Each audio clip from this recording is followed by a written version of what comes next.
All right, today we're going to tackle a medical issue that affects literally millions of people, but, it's often kind of misunderstood.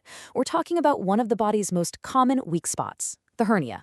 So, let me start by asking you a question. A bit of a riddle, actually. What could a nagging chronic cough and, say, lifting that one box you probably shouldn't have, what could they possibly have in common? Well, the answer is they can both be the thing that finally exposes a hidden weakness in your body. They can be the last straw that causes a hernia. Okay, first things first. What in the world is a hernia, really? Let's get to the bottom of that bulge. So, the textbook definition says it's when an organ or tissue pokes through a weak spot in the wall that's supposed to hold it in. But forget the textbook for a second. The best way to picture it? Think of an old tire. You know how if the tire wall gets weak, the inner tube can push out and create this bulge? Well, that's exactly what a hernia is. Your abdominal wall is the tire, some tissue or organ is the inner tube, and that bulge, that's the hernia. And if we break it down, every hernia has three basic parts. First, you've got the orifice. That's just the fancy word for the actual hole or weak spot in the muscle. Then there's the sac, which is the little pouch that's pushing its way through that hole. And finally, you have the contents, whatever's actually inside that sac, which is usually a bit of intestine or fatty tissue. Okay, so we know what it is. Now, where do these things tend to show up?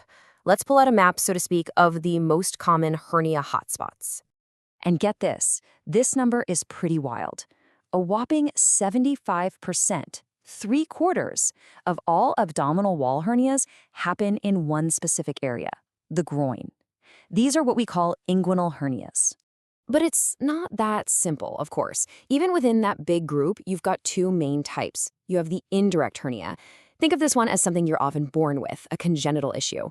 It follows a natural pathway that can even go all the way down into the scrotum. Then you've got the direct hernia. This is more of a wear and tear situation that you acquire over time. It just pushes straight through a weak spot in the abdominal wall, and it almost never goes down into the scrotum.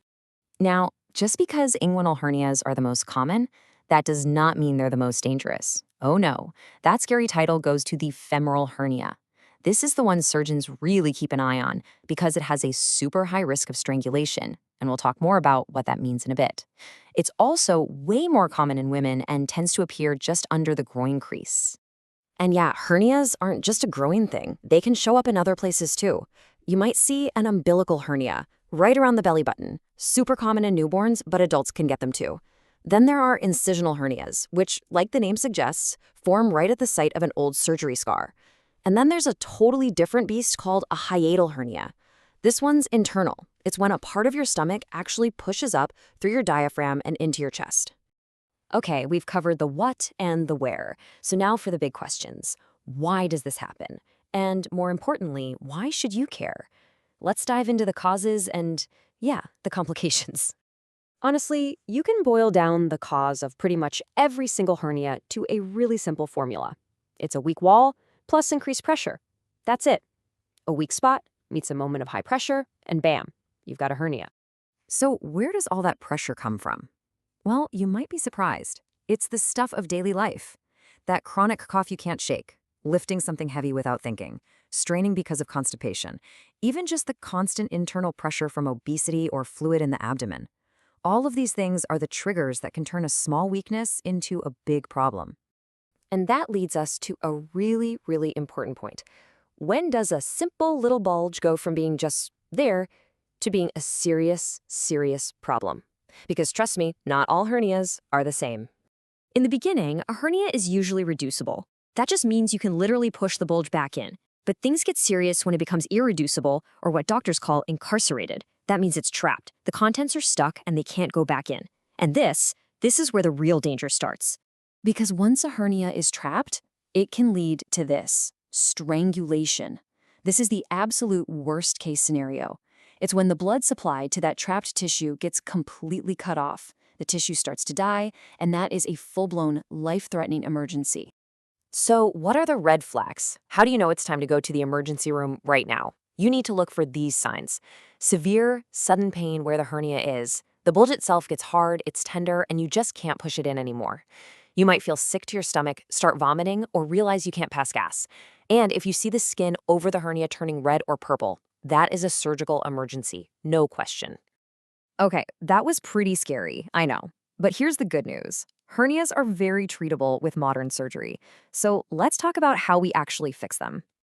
These days, surgeons have two main ways to go about it. There's the traditional open repair, which uses one larger incision. It's been around forever, it's reliable, it works. Then there's the more modern laparoscopic repair. This one uses a few tiny little incisions and a camera. The big advantage here is usually less pain after surgery and getting you back on your feet faster. It's an especially good option if you've had a hernia come back or if you have them on both sides. All right, so the surgery's done. Now what? Let's quickly go over what life looks like after the repair, focusing on recovery and, yep, the chance it could come back. Look, the most important part of recovery is just protecting that repair while it heals. And that means, seriously, no heavy lifting for at least 4 to 6 weeks. You also have to deal with those things that increase pressure, right? So get that cough treated, eat more fiber so you're not straining, all that stuff. And it goes without saying, follow your surgeon's specific instructions. So, can a hernia come back? Unfortunately, yes. And the reasons probably won't surprise you. An infection after surgery can weaken the repair, but a lot of it comes back to lifestyle. Things like obesity, smoking, or that persistent chronic cough, they all put a ton of strain on the repair and increase the risk that you'll see that hernia again. So, what's the bottom line here? It's that hernias are super common, and they're very treatable, but you have to take them seriously. Just ignoring a bulge and hoping it goes away can lead to a really dangerous situation. So the final question I'll leave you with is this. Are you listening to what your body might be trying to tell you?